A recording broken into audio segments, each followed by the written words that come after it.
챕터 6 하겠습니다. 챕터 6 제목은 내가 상황이다의 프레임. 인간 행동을 정확히 이해하기 위해서는 사람 프레임과 상황 프레임을 균형 있게 사용할 필요가 있다. 사람 프레임의 남용은 상황의 힘에 대한 무지를 낳는다. 이는 불필요하게 서로를 비난하거나 개인의 책임을 과도하게 묻는 실수를 범하게 만든다. 시스템을 통한 문제 개선보다는 소수의 문제적 인간들을 처벌하는 선에서 해결책을 찾는다. 반면에 사람의 힘에 대한 깊은 통찰력 없이 상황 프레임을 남용하게 되면 인간을 수동적 존재로 보게 되고 문제의 개선이 전적으로 개인의 외부에 있다는 운명론적 시각을 갖기 쉽다. 그러므로 두 프레임 중 어느 쪽으로도 치우치지 않는 균형이 필요하다. 아쉽게도 심리학 연구들은 사람들이 상황 프레임보다는 사람 프레임에 지나치게 의존하고 있음을 보여준다. 이에 상황 프레임의 중요성을 5장 전체를 할애하여 자세히 소개했다. 상황 프레임으로 세상을 보는 습관을 갖게 되면 우리의 생각과 감정, 행동에 미치는 주변 상황의 힘, 특히 타인의 힘에 대해 민감하게 반응하는 촉을 갖게 된다. 더 나아가 타인을 즉각적으로 비난하기보다는 그렇게밖에 행동할 수 없었던 상황을 찾아보려 노력하게 되므로 조금 더 관대해진다. 한마디로 지혜로워지는 것이다. 그러나 상황 프레임이 인도하는 지혜의 끝은 나 자신이 타인에게는 상황이다 라는 인식을 갖는 것이다. 다른 사람의 행동이 그 사람의 내면이 아니라 바로 나라는 상황 때문에 기인한다는 깨달음, 그것이 지혜와 인격의 핵심이다. 수영장이 가르쳐준 교훈. 수영이 주는 행복에 한참 빠져서 아침 저녁 2번씩 학교 체육관에서 수영을 하던 시절의 에피소드다. 지도교수의 수영에 대한 사랑은 이윽고 대학원생들을 수영장으로 이끌었다. 일종의 상황의 힘이었다. 대학원생들 중 한 명은 급기야 바다 수영을 즐길 정도로 수영에 빠졌다. 어느 날 우리는 자존심을 걸고 시합을 하기로 했다. 25m 길이의 수영장을 30회 왕복하는 시합에서 나는 보기 좋게 지고 말았다.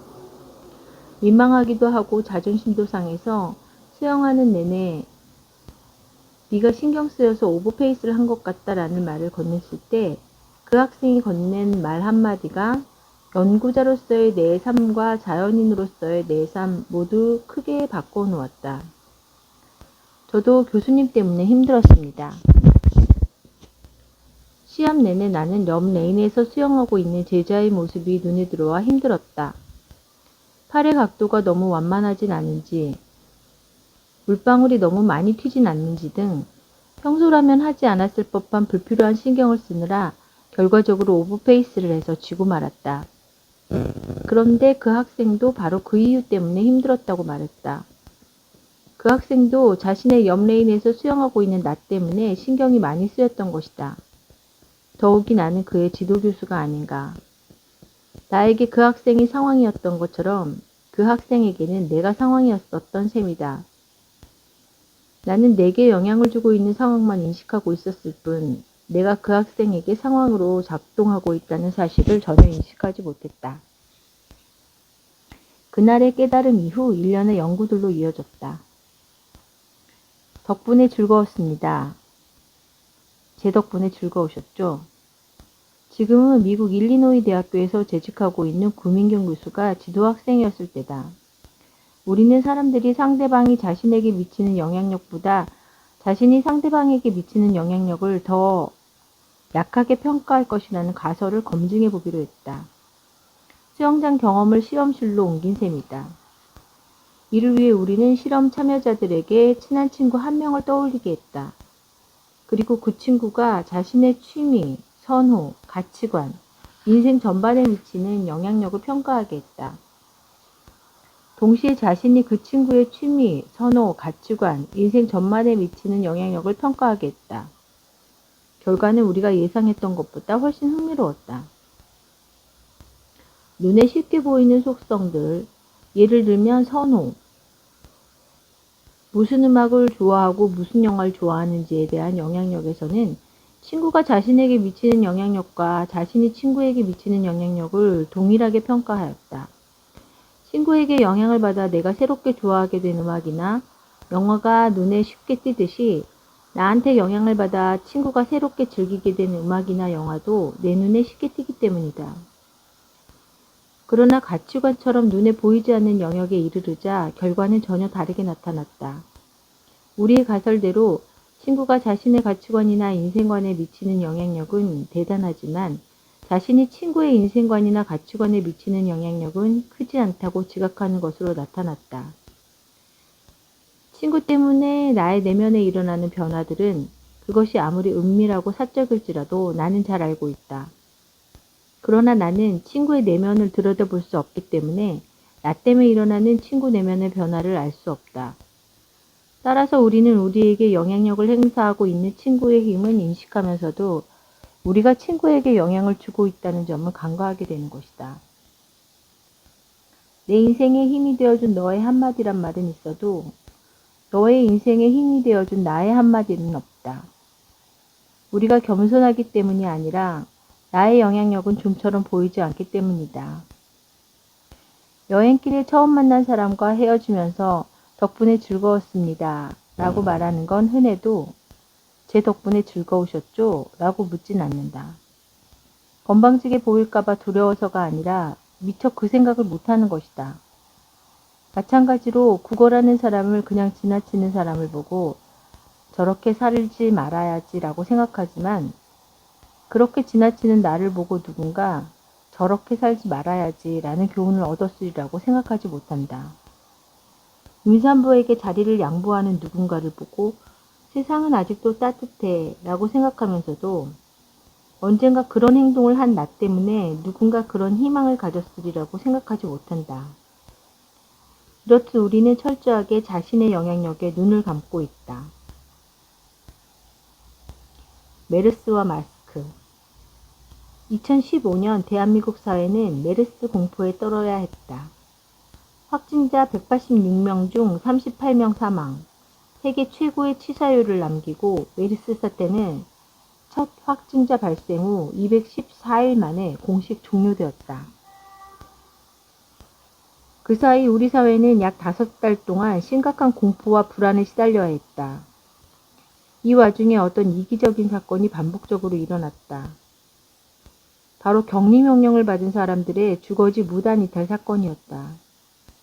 자가격리 통지를 받고도 심심하다는 이유로, 골프 약속을 어길 수 없다는 이유로, 가족을 만나야 한다는 이유로 주거지를 이탈해서 보건당국이나 경찰에 애를 태웠을 뿐만 아니라 그들과 접촉했던 사람들의 거센 원망과 비난을 사는 일이 심심치 않게 발생한 것이다. 이들은 도대체 왜 자가격리 명령을 어겼을까? 뚜렷한 자각 증상이 없는데도 격리 명령을 받았던 사람들은 억울했을 수도 있다. 일부는 격리 규정을 몰랐을 수도 있다.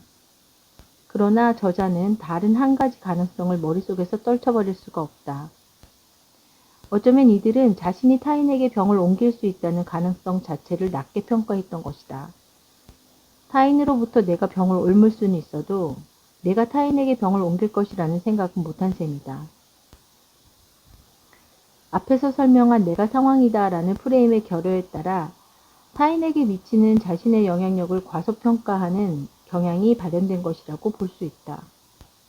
자신의 위생 상태가 타인의 위생 상태보다 낫다는 생각, 자신이 타인보다 건강하다는 생각, 자신에게는 불행이 닥치지 않을 것이라는 낙관론 등 다양한 이유로 인해 사람들은 자신이 타인에게 병을 옮길 가능성을 낮게 지각했을 수 있다. 이를 알아보기 위해 우리 연구팀은 마스크에 주목했다. 메르스 예방 행동으로 가장 쉽게 할 수 있는 것이 마스크 착용이었다. 마스크를 착용하는 이유는 두 가지였다. 하나는 타인으로부터 나를 보호하기 위해, 다른 하나는 나로부터 타인을 보호하기 위해서다. 그러나 사람들이 자신이 타인에게 병을 옮길 수 있다는 생각보다는 타인이 나에게 병을 옮길 수 있다는 생각을 더 강하게 한다면 사람들은 두 번째 이유보다 첫 번째 이유로 마스크를 착용할 것이다. 즉 마스크는 나로부터 타인을 지키기 위한 것이 아니라 타인으로부터 나를 지키기 위한 도구인 셈이다. 메르스가 공식 종료되기 전에 우리는 사람들에게 메르스 예방 차원에서 마스크를 착용하는지, 착용한다면 그 이유가 무엇인지 질문했다. 그 결과 우리의 예상대로 사람들은 자신으로부터 타인을 지키기보다는 타인으로부터 자신을 지키기 위해 마스크를 쓴다고 보고했다. 마스크는 타인으로부터 우리를 지키기 위한 도구이지 우리로부터 타인을 지키기 위한 도구는 아니었던 것이다. 우리 자신의 영향력을 과소평가하는 경향성이 병의 전염 가능성에 대한 생각에도 나타난 셈이다. 전화데이트의 비밀, 자기 실현적 예언. 타인의 행동을 유발하는 상황으로서의 나의 교훈을 매우 유쾌하게 풀어낸 실험이 미국 미네소타대 연구팀에 의해 진행되었다. 이 연구에서는 한 집단의 남성들에게 매력적인 여성의 사진을 보여주고 이 여성과 전화상으로 짧은 대화를 나누게 했다. 다른 집단의 남성들에게는 매력적이지 않은 여성의 사진을 보여주고 역시 전화로 대화를 나누게 했다. 전화 데이트 전에 사진을 보여준 이유는 각 집단의 남성들에게 기대를 심어주기 위해서였다. 전자의 집단에게는 상대가 예쁘다는 기대, 다른 집단의 상대에게는 상대가 예쁘지 않다는 기대를 심어준 것이다. 연구자들은 전화 통화 내용을 전부 녹음한 뒤 그 중에서 여성의 대화 내용만을 뽑아 제3자에게 들려주었다. 이들에게는 각 여성이 매력적인지 매력적이지 않은지에 대해서는 어떤 정보도 제공되지 않았다. 이들에게 해당 여성이 얼마나 다정다감한지, 얼마나 사교성이 좋은지 등을 평가하게 했다. 그 결과 놀랍게도 상대 남자가 매력적이라고 생각했던 여성이 매력적이지 않다고 생각한 여성보다 훨씬 더 긍정적으로 평가되었다. 예쁜 여자는, 더 정확히 예쁠 것이라고 기대되었던 여자는 실제로 성격이 좋았을까? 그렇지 않았다. 이 실험에서 사용된 사진은 실제 전화 대상의 사진이 아니었다. 따라서 전화 매너가 좋았던 여성이 실제로 예뻤던 것은 아니다. 비밀 통화 내용 전체를 분석하는 과정에서 밝혀졌다. 이 모든 일을 만들어낸 것은 남성들의 기대였다. 상대가 예쁠 것이라고 믿었던 남성들은 첫 마디부터 부드럽고 상냥했다. 통화 내내 전화 매너도 훌륭했다. 반면에 상대가 예쁘지 않다고 생각한 남성들은 첫 마디부터 매끄럽지 못했다. 통화 내내 상냥하지 않고 퉁명스러웠다. 그 어떤 여자라도 자신에게 상냥한 남자에게는 상냥하고 자신에게 퉁명스러운 사람에게는 퉁명스러운 것이 인지상정인 법. 다시 말해 여성의 행동은 여성의 성품이 아니라 바로 남성의 행동에서 비롯되었다. 남성의 기대가 남성의 행동을 먼저 바꿨고 이렇게 바뀐 남성의 행동이 여성의 행동을 유도한 셈이었다. 여성의 행동을 본 남성들은 역시 예쁜 여자는 성격도 좋아. 혹은 역시 안 예쁜 여자는 성격도 안 좋아. 라는 평소 생각이 맞았다고 확증하는 악순환을 경험하게 된 것이다. 우리가 가지고 있는 신념과 기대는 먼저 우리의 행동을 바꾼다. 그리고 우리의 행동은 그에 반응하는 타인의 행동을 바꾼다. 우리는 상대방의 행동이 나 때문이라는 사실을 모른 채 저 사람은 원래 그렇구나. 내 생각이 맞았어. 라고 자신의 신념을 정당화한다. 흑인이 폭력적일 것이라고 기대하는 백인은 흑인을 대할 때 경계한다. 자신을 경계하는 사람을 대하면 누구라도 행동이 어색하고 불친절할 수밖에 없다. 이를 보고 아 역시 흑인은 그렇구나 라고 자신의 신념을 확증해버리는 사람은 상대 흑인의 행동을 유발한 사람이 정작 자기 자신임을 모르는 것이다. 이런 악순환의 구조를 심리학에서는 자기 실현적 예언이라고 부른다. 기대가 그에 부합하는 현실을 만들어내기 때문에 붙여진 이름이다. 다른 사람에 대하여 가지고 있는 내 선입견이 먼저 내 행동을 바꾸고 그 행동이 타인의 행동을 바꾸는 이 위험한 순환을 인식할수록 우리는 지혜로워질 것이다. 지도교수가 지켜보고 있다. 어떤 이는 존재만으로도 주변 사람들에게 탁월하게 만들지만 어떤 이는 존재만으로도 주변 사람을 주저앉게 만든다. 2008년 세상을 떠난 로버트 자이언스는 미국 미시간대에서 오랫동안 교수 생활을 하다가 스탠퍼드대로 옮긴 폴란트 태생의 세계적 사회 심리학자다. 천재적인 연구 감각과 기발한 발상으로 인해 학자들 사이에서 큰 존경을 받았던 분이다. 일반인들에게 가장 잘 알려진 연구로는 부부는 서로 닮아간다라는 연구가 있고, 누군가 단순히 존재하는 것만으로도 일 수행에 영향을 받는다는 단순 존재 효과, 자주 접하기만 해도 호감이 증가한다는 단수 노출 효과 등이 있다. 워낙 대가인 까닭에 그의 질문이나 코멘트, 심지어 표정이나 눈빛까지도 대학원생들과 포스트닥은 박사 후 과정인 학생들을 포스트닥이라고 부른대요. 대학원생들과 포스트닥들에게는 선망과 공포의 대상이었다.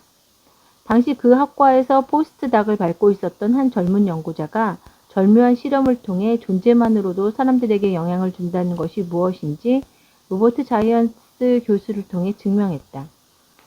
그 연구자는 대학원생들에게 현재 관심 있는 연구 주제가 무엇인지 적어보게 하였다. 그런 후에 그 주제가 얼마나 좋은지를 스스로 평가하게 하였다. 그런데 이 질문을 던지기 바로 직전에 어떤 참가자들에게는 자이언스 교수의 찡그린 얼굴을 아주 빠른 속도로 화면에 제시하였다. 연구 참가자들이 인식할 수 없을 정도로 짧은 시간이었기 때문에 그들은 자신들이 자이언스 교수의 얼굴을 보았다는 사실조차 인식할 수 없었다. 자료 분석 결과 놀랍게도 자이언스 교수의 찡그린 얼굴이 빠르게 제시되었던 조건의 피험자들이 그렇지 않았던 조건의 피험자들에 비해 자신의 연구 주제가 형편없다고 평가하는 것으로 나타났다. 통대 조건에서 학생들이 자신의 연구 아이디어에 A- 점수를 부여했지만 자이언스의 찡그린 얼굴 조건에서는 고작 C뿔의 낮은 점수를 준 것이다. 자신이 무엇을 보았는지 의식하지 못했지만 그들의 뇌는 대가의 얼굴을 인식했고 그 얼굴은 탁월함에 대한 그들의 기준을 높였다. 우리의 얼굴은 누군가에게는 탁월함의 기준을 높이는 자극이 되기도 하고 그 기준을 낮추는 자극이 되기도 한다. 그런 의미에서 우리는 서로에게 탁월함에 대해 빚을 지고 있는 셈이다. 탁월한 사람들 옆에서 시간을 보내다 보면 탁월해질 가능성이 높다. 안주하는 사람 옆에서 시간을 보내면 안주하는 삶을 살게 될 가능성이 높다. 우리 중 누군가는 탁월함 유발자고 누군가는 안주함 유발자인 셈이다.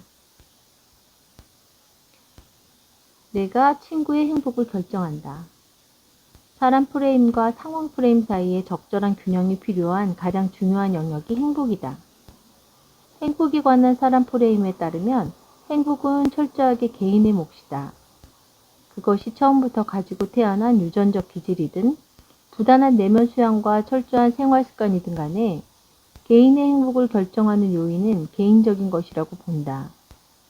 어떤 상황에서도 행복을 경험하고 발견할 수 있는 사람이 사람 프레임이 추구하는 가장 이상적인 사람이다.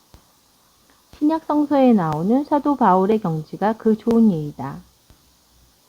나는 비천에 처할 줄도 알고 풍부에 처할 줄도 알아. 모든 일, 곧 배부름과 배고픔과 풍부와 궁핍에도 처할 줄 아는 일체의 비결을 배웠노라.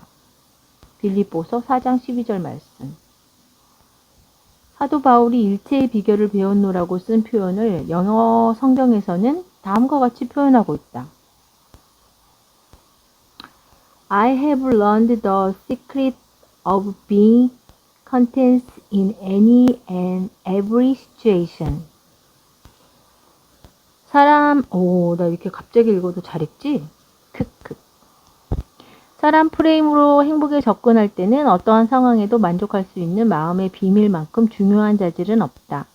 그러나 행복을 제대로 이해하기 위해서는 상황 프레임도 지녀야 한다. 행복에 관한 많은 연구들은 어떤 상황에서도 만족할 수 있는 내면적 특징이 중요함을 강조하면서도 어떤 상황은 대부분의 사람을 행복하게 혹은 불행하게 만들 수 있다는 사실도 강조한다.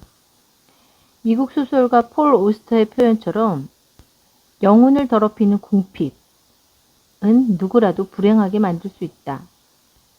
절대 빈곤 상태에서도 마음의 평안을 유지하는 법을 배우는 것이 중요하지만 절대 빈곤 상태 자체를 해결하는 것도 중요하다.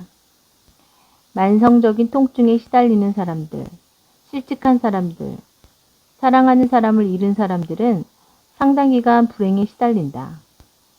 차라리 죽는 편이 낫겠다는 탄식을 비난하기 어려운 상황에서도 긍정의 마음을 갖기 위해 노력해야 한다. 그러나 그런 고통을 경험하지 않도록 평소 건강을 유지하고 사고를 예방하는 시스템을 만드는 것이 더 중요하다. 행복은 사람 프레임과 상황 프레임이 적절히 균형을 이룬 길의 끝자락에 있다. 행복에 관한 상황 프레임, 특히 내가 상황이다의 프레임의 중요성을 뼛속 깊이 느끼도록 해주는 연구가 2008년 영국 의학 저널 브리티시 메디컬 저널에 발표되었다. 당시 하버드대 교수였던 니콜라스 크리스타키스와 캘리포니아 주립대 교수였던 제임스 파울러가 발표한 논문이었다. 이들의 연구는 행복도 전염된다 라는 제목의 책으로 출간되어 큰 화제가 되었다. 이 연구에 따르면 개인의 행복은 주변 사람에게 크게 영향을 받는다. 이들은 프레밍엄 심장 연구라는 유명한 연구 프로젝트에서 20여 년간 참가한 4,739명의 건강, 사회적 네트워크 및 행복 자료를 분석하여 행복이 비만이나 금연 못지않게 사회적 관계망을 통해 전염된다는 점을 발견하였다. 이들의 분석에 따르면 내가 행복하면 내 친구가 행복해질 확률은 약 15% 증가한다. 내 행복이 친구의 행복에 영향을 준다는 점은 사실 그리 놀랍지 않다. 따라서 이것이 이 연구의 주된 결론이 아니다. 이 연구가 밝혀낸 매우 놀라운 사실은 내 행복이 내 친구의 친구뿐 아니라 내 친구의 친구의 친구의 행복에도 영향을 줄 수 있다는 점이다. 한 번도 만난 적이 없는 내 친구의 친구의 친구조차도 내 행복 여부에 따라 그들이 경험하는 행복감이 달라질 수 있다고 이 연구는 밝히고 있다. 나는 그저 행복할 뿐인데 이 때문에 생면부지의 사람도 행복해질 수 있다는 것이다. 행복의 전염성은 오프라인 네트워크뿐 아니라 온라인 소셜 네트워크에서도 동일하게 발견된다. 크리스타 키스와 파울러 교수는 페이스북을 이용하는 대학생 1,700명의 친구 관계를 분석하였다. 이들의 친구 수는 평균적으로 약 110명 정도였으나 서로 사진을 공유하고 태그하는 친한 친구의 수는 평균 6명 정도인 것으로 나타났다. 이들의 행복 정도를 가늠해 보기 위해 크리스타키스와 파울러는 이들의 프로필 사진을 분석하였다.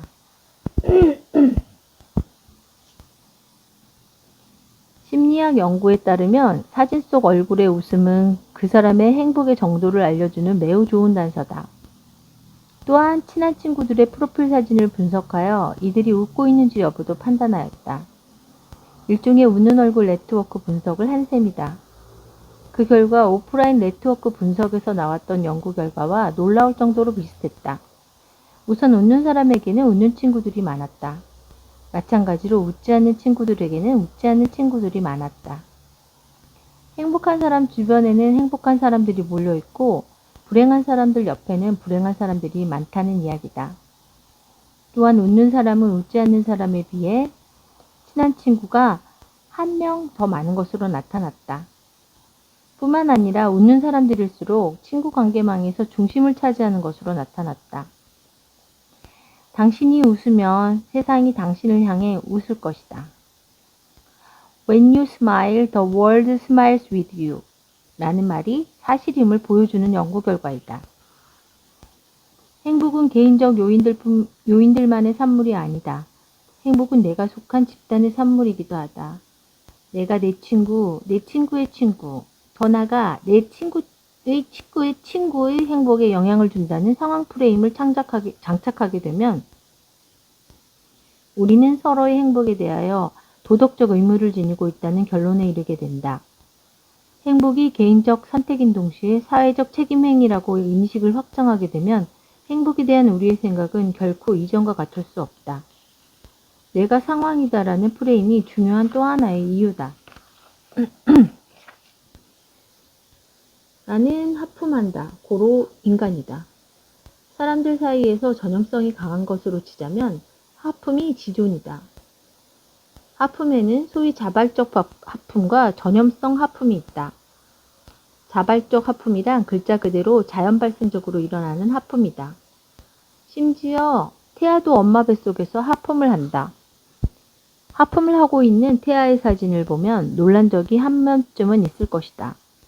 자발적 하품은 여러 가지 이유로 발생하지만 그중 하나는 스트레스 상황에 대비하여 몸의 경계태세를 높이기 위한 것이다. 하품을 하면 뇌로 공급되는 혈액이 증가하고 뇌의 옥시토신 수준이 증가한다. 이는 뇌 각성 수준을 높여주는 효과가 있다. 중요한 면접을 앞두고 대기실에서 자꾸 하품을 하는 이유는 치과 치료를 앞두고 긴장감에 하품이 나오는 것도 모두 이 때문이다. 이런 자발적 하품과 달리 전염성 하품은 누군가 하품하는 것을 보거나 그 소리를 듣기만 해도 심지어 하품에 대한 생각만 해도 나오는 하품을 의미한다. 세미나 중에 누군가 하품을 하면 옆 사람들이 금세 하품하기 시작한다. 하품은 고도의 전염성을 지니고 있다. 나는 하품한다. 고로 인간이다. 라고 말할 수 있을 정도로 전염성 하품은 인간, 그리고 침팬지만의 고유한 특성이다. 전염성 하품의 이유에 대해 아직까지 명확하게 밝혀진 것은 없지만 그래도 그 중에 설득력 있게 받아들여지고 있는 설명은 전염성 하품이 공감 때문이라는 것이다.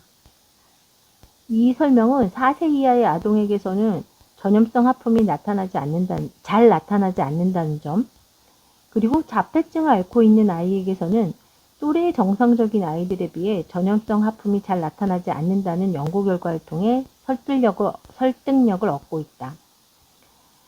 더 많은 연구가 진행되어야 하겠지만 전염성 하품이 사회적 관계 증진을 위한 고도의 전략적 행위, 하품은 거의 무의식적으로 발생하지만 전략적 행위일 수 있다는 점을 시사하기 때문에 매우 흥미로운 설명이다.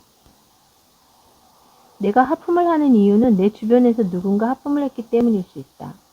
같은 논리로 누군가 하품을 하는 이유는 바로 내가 하품을 했기 때문일 수 있다. 나는 행복 유발자이면서 동시에 하품 유발자인 셈이다. 하품과 전염의 지존 자리를 놓고 치열하게 다투는 것이 웃음이다. 누군가 웃기 시작하면 주변 사람들이 웃기 시작한다. 따라 웃는 것을 피하기 위해 참다 폭소를 터뜨리는 경우도 흔히 볼 수 있다. 따라 웃는 이유 역시 하품을 따라하는 이유와 동일하다. 폭소와 같은 강한 긍정적인 정서를 공유하는 것은 사람들의 뇌 활동을 싱크시킨다. 사람들의 뇌 활동이 순간적으로 완벽하게 일치되기 때문에 강력한 유대감을 경험하게 된다. 옆 사람이 웃는 이유는 정확히 모른 채 그저 그 사람이 웃기 때문에 따라 웃는 경우는 우리 안에 강력한 칭조 욕구가 반영된 결과이다. 그러므로 내가 웃는 이유는 옆 사람이 웃기 때문이고 내 옆 사람이 웃는 이유는 내가 웃었기 때문이다. 나는 하품 유발자이면서 웃음 유발자인 셈이다. 내가 상황이다의 프레임으로 세상을 보면 내가 세상에 많은 것을 유발하고 있음을 알게 된다. 나는 어떤 프레임이 될 것인가? 프레임 독자들로부터 그리고 프레임 강연의 청중들로부터 가장 많이 듣는 질문이 그래서 어떤 프레임을 가져야 하나요? 이다. 아주 자연스러운 질문이기도 하고 그 속에 자기 삶에 대한 진지한 고민이 배어 있기 때문에 좋은 질문이라고 여기면서도 그 질문 속에 들어있는 뿌리 깊은 가정 하나가 늘 마음에 걸렸다. 사람들은 프레임을 자신과 분리된 대상으로 보는 경향이 있다. 어떤 프레임을 취할 것인가, 어떤 프레임을 버릴 것인가 등의 질문을 통해 어떤 프레임이 저기 있고 여기 있는 내가 그 프레임을 소유해야 한다고 생각하는 것처럼 보인다. 그러나 누군가에게는 내가 바로 프레임이 된다는 사실을 직시해야 한다.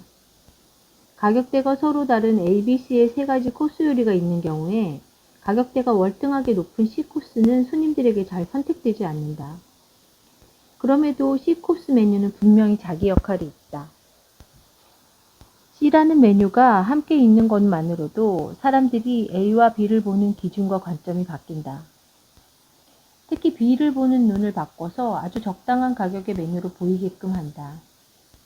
다시 말해 C의 역할은 사람들이 메뉴를 보는 프레임을 바꾸는 것이다. C가 없었다면 비싸게 여겨질 수도 있는 B였지만 C라는 존재 때문에 B는 합리적인 가격의 코스 요리로 인식된다. 고가의 메뉴가 존재하는 이유다. 세상을 보는 프레임을 바꿔놓는 C의 역할을 하는 사람을 접하게 되는 경우가 있다. K-POP 스타라는 오디션 프로그램의 초창기 시절 일화다.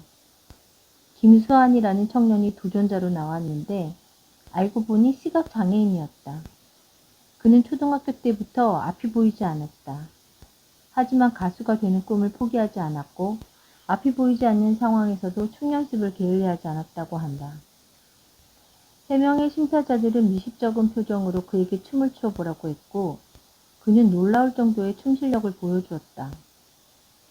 온 힘을 다한 무대에 심사위원 전원은 감동했고 급기야 한 심사자는 울음을 터뜨렸다. 너무 놀랐어요. 앞이 보이지 않는데 춤을 출 수 있다니요. 저렇게 힘든 상황에서도 훌륭한 무대를 보여줄 수 있다니 나를 돌아보게 되었어요. 김수환 군의 삶에 대한 투지도 감동이었지만 그 모습을 보고 자기를 반성하게 되었다는 대한민국 최고의 춤꾼 보아의 말 또한 인상적이었다. 김수환 군은 보아에게 씨와 같은 존재였던 것이다. 사람들의 상상을 뛰어넘는 노력을 하는 사람은 노력을 하는 것이 무엇인지에 대한 프레임을 바꿔놓는다. 좋은 프레임은 나를 바꾸는 역할을 하지만 그렇게 바뀐 나는 빛나는 씨가 되어 사람들에게 새로운 프레임이 될 수 있다. 저런 못된 사람에 비하면 나 정도는 괜찮다는 소극적인 유형과 안일함을 유발하는 프레임이 아니라 저 사람처럼 사는 게 정말 잘 사는 거야 라고 기준을 바꿔주는 씨가 되었으면 좋겠다. 내가 상황이다를 굳이 강조하고 싶었던 이유다. 챕터 6를 나가며 인생은 자신을 발견하는 작업이 아니라 자신을 창조하는 작업이다. Life is not about finding yourself. Life is creating yourself. 아일랜드의 극작가 조지 버나드 쇼가 남긴 말이다. 나를 만들어내기 위해서는 내가 상황이다 라는 프레임을 장착해야 한다. 타인의 행동과 행복에 영향을 주는 자기의 힘을 제대로 인식하게 되면 더 나은 나를 창조하려는 투지가 생길 수밖에 없다. 네, 이로써 챕터 6 마쳤습니다. 도움되시기 바래요. 다음에 챕터 7으로 만나겠습니다. 엄마 빠이.